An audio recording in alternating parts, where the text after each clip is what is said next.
Well, today is a special day in the history of the world, really, and Sheila mentioned it in our opening as well, that this is September 11th, 2016, and it has been 15 years ago today that we observed the coming down of the Twin Towers and of the Pentagon, and of all the heroes that came forth from that event, and lives were changed, lives were ended, and we're here to remember that, to honor that, and to recognize that we are one.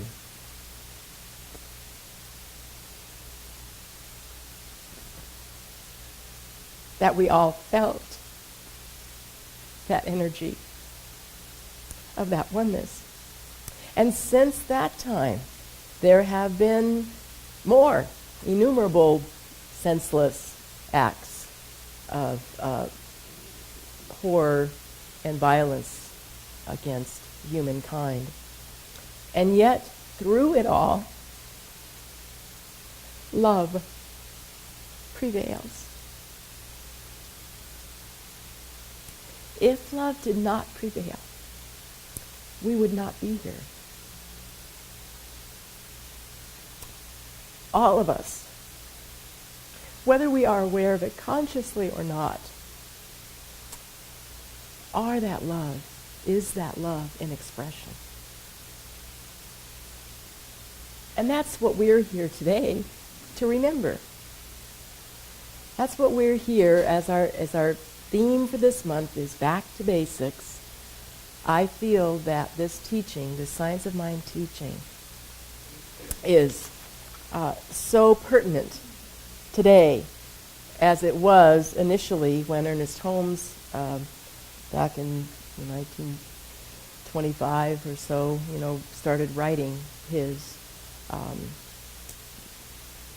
coalescence of his philosophy that he brought together of so many different avenues of thought, of the Eastern traditions and Christianity, and so many things that he put together in this Science of Mind teaching. And I wanted to share with you his definition in one sentence of what Science of Mind is. The science of mind is the study of life and the nature of the laws of thought. The conception that we live in a spiritual universe, that God is in, through, around, and for us. Period. One succinct sentence, which is unusual for Ernest.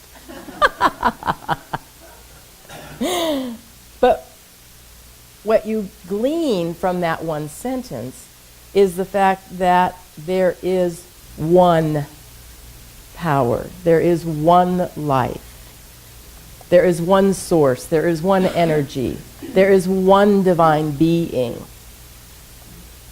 And last week we had our, little sign up here. I had my little thing that I wrote on my little board. So I don't have it up here today, but we're going to do again some review because this is back to the basics, so it's time to review those basics. So does everybody agree there is one power? Yes. Anybody agree there's two powers?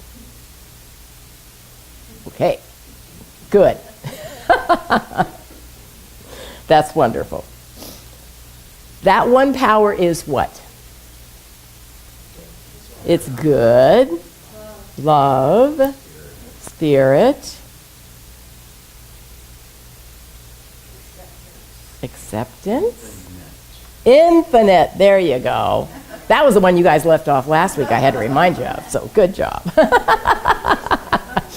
It's peace and power and harmony and wholeness and abundance and all of that stuff, right? So that's really what it is. It's infinite. So we cannot name it all, can we? We can't even fathom it all. But if there is only one, then what does that mean? We are it. That's right. That is absolutely right. And so my talk this morning, we're talking about the nature of being. And as I put into the thought for the week, that nature of being, and again, put in your mind's eye, or if you want to envision our stained glass as you come through the door, which is our teaching symbol, and it's that round circle, and it has those 3 sections. In fact, it's on your program. It's right here on our program. And this is an example of the threefold nature of the way this life force expresses itself in the world. And so we come, first of all, the top section is our spirit, the self-knowingness of that source of being. That middle section is the law. It is subjective. It can't change whatever goes into it. It is receptive of whatever is going into it. And then the last segment of that, again, is how this life force shows up as the effect, as the manifestation, as the physical form. It's all God, and we as humans try to just make some sense out of it in this case, in this way of imagining. How does our lives work? How does this happen? And so we recognize that the value of that middle section, which is the law of our lives, is based on our beliefs, is based on our thinking of what we accept as the truth of our being. And that's why we are so adamant of going back and back and back and back again to that first section of knowing what is God, what is spirit, what is that peace and love. Let me connect with it. Let me know that that's all there is for me. That is the law of my being that I want to express. And the nature of this being, all the three folds and the infinite part of it, is what? It's creative. It cannot help but create. It is that changeless force that eternally is changing, is producing itself in innumerable ways. Nothing is the same. All different, different, different. And creative, coming into force and leaving. I again looked at the Ecclesiastics that I have on my refrigerator this morning. To everything there is a season. And that's the way this creative energy is. And we are that. That's the way we operate. We are the microcosm in the macrocosm. We are that wholeness in our one little unit, in like the song, we are the ray of the light. We are the drop of the ocean. One drop of ocean contains all the qualities of the ocean, but it is not the ocean. We are the drop. We are the ray. But we are not individually, in this finite being, all of God. But all of God is in us. It's an interesting concept to try to fathom, to try to get your arms around it. Just trust me on this. It's just all good, and just accept it.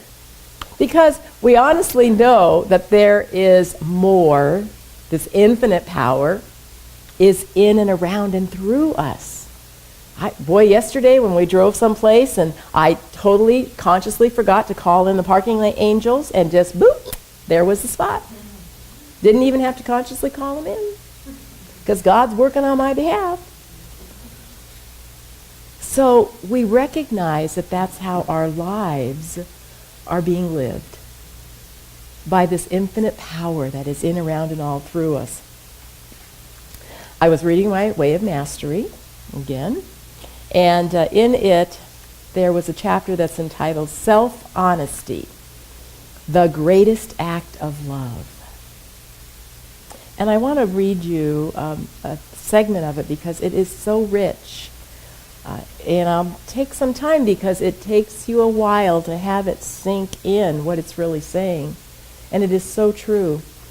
For love alone embraces all things, trusts all things, allows all things, and thereby transcends all things, and needs no longer live in fear that those things can run it. But remember, belief is not knowledge. Knowledge alone allows the mind to observe what arises within it without judgment, without fear, without identifying with it. That's knowledge, allowing it just to come up. In this way, the mind will become more and more transparent. A mind no longer committed to hiding becomes transparent to itself.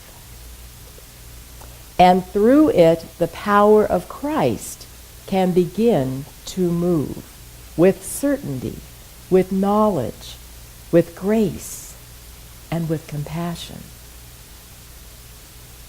The mind of Christ, this Christ essence,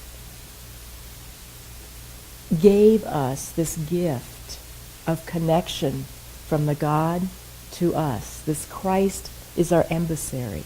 This Christ is our connection, our Christ self. Self-honesty is the greatest act of love that you will ever experience within yourself. For in perfect self-honesty, the world is transcendent. Fear is dissolved and enlightenment is present. And in enlightenment, there is remembrance of perfect innocence in union with God.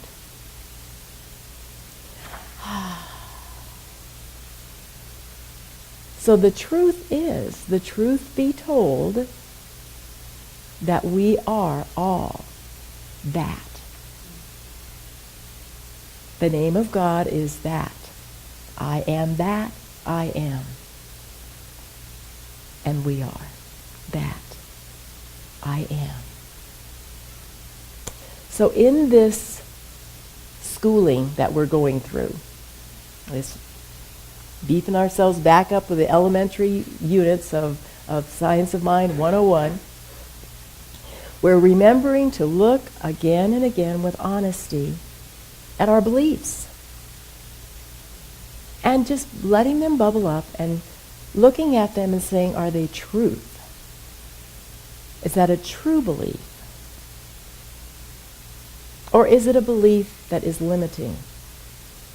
Is it a belief that is not the truth of my being? What is the truth of my being? Love, joy, wholeness, all of that. That's the truth. Being self-honest with ourselves. This Science of Mind teaching, Ernest Holmes was very, very adamant about the fact that one of the things that we say quite a bit is that it's open at the top. Open at the top means that it is infinite, that it's not finalized, that, okay, this is it, we're done, period, close up the book. Our teaching, our recognition, our experience of the divine is going to be ongoing. It's going to change. That's a good thing. Because we know we're anchored in the changeless. One of the practices that we have in this teaching is to be aware of our words. Because our words come from our thinking, and what we speak, our word is creative. And so we're very cognizant to be aware of, what am I saying? When we say, I am tired, I am poor, whatever the description might be that is less than, don't put it after I am. If you hear yourself saying anything that is untrue after I am, lovingly stop yourself and say, cancel, cancel. Now, I might feel like my body needs to rest, and I might want to lay down, and I might want to be rejuvenated. That's a totally different concept than saying I am. Please, please, please, if you get nothing out of today's talk other than be aware of what the word you say right after I am, and be honest in it, and be true in it. And if your brain and if your ego and if your head wants to say something else, just lovingly stop it and say, I know the truth of me.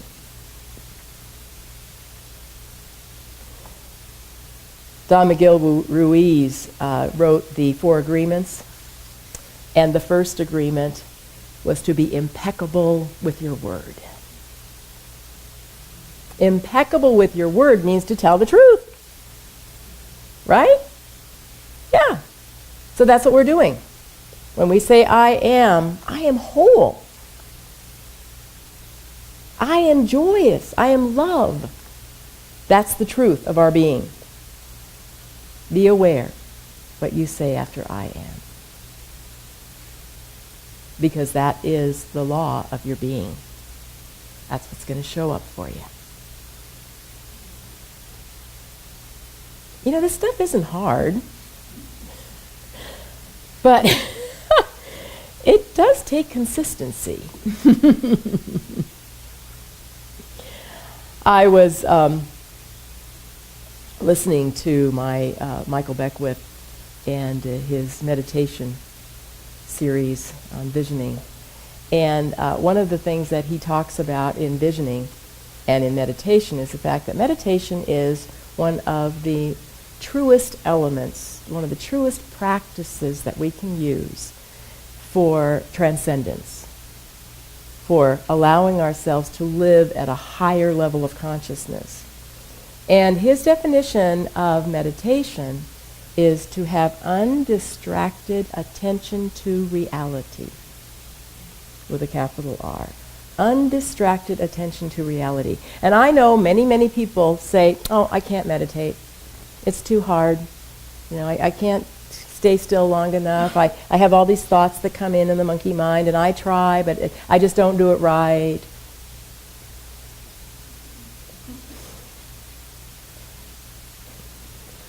Stop it. Maybe you don't want to meditate that way. Maybe you want to go meditate and look at a tree. Maybe you want to go down to the beach and listen to the ocean. Maybe you want to listen to Paco Bells, can indeed.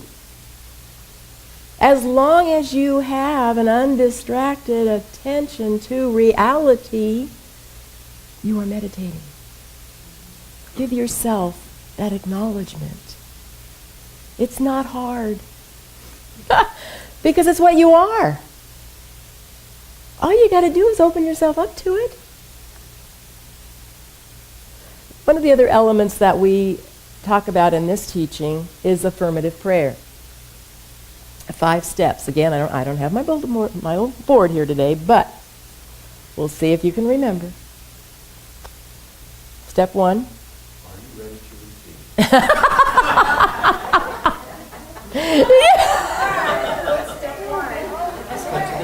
He just cut to the chase of it. Okay, cut to the chase. Are you ready to receive? Those are the 5 acronyms. Recognition, unification, realization, thanksgiving, release. Very good. Thank you. Yeah. So we're knowing that there is only one presence, God, and we're unifying with that. That's me. That's what I am. I'm accepting that. And now I speak my word. What is it that I want to have be manifest in my life? Whatever the specific thing is. I'm thankful that it's happening now in mind, right now, and I'm letting it go. Saying thank you, God, and so it is. Those are the steps of our affirmative prayer, of what we call treatment.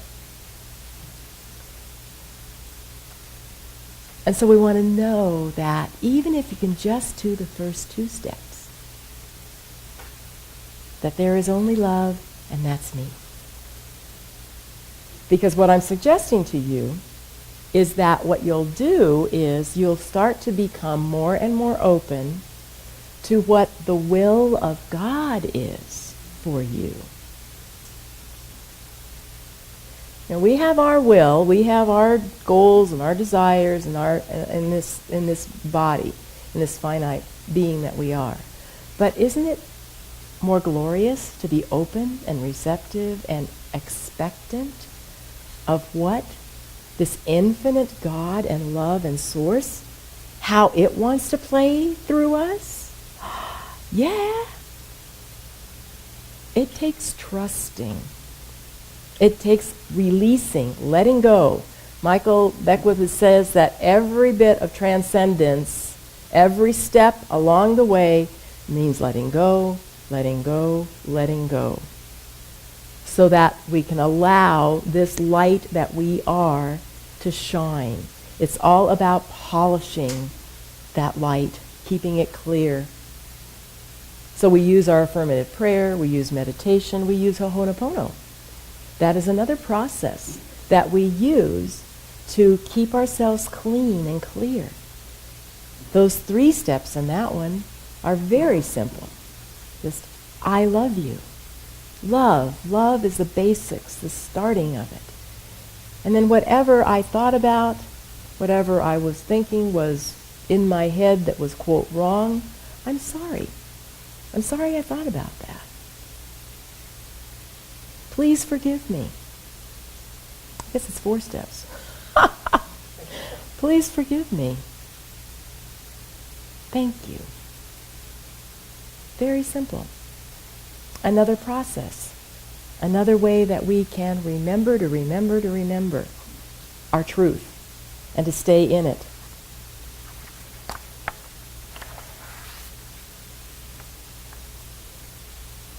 Okay, well, I did all that page.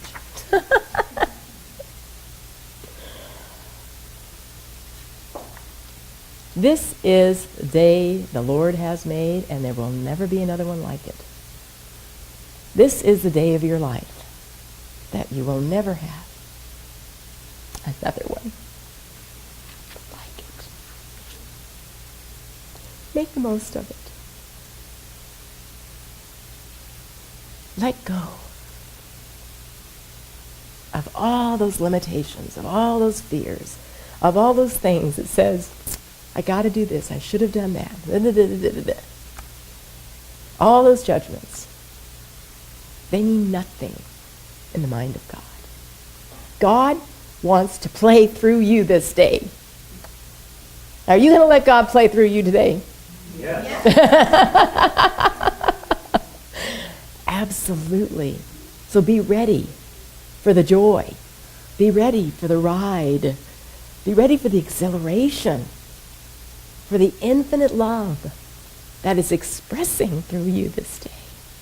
Fun? Absolutely. I wrote down here Romans chapter 12, verse 2.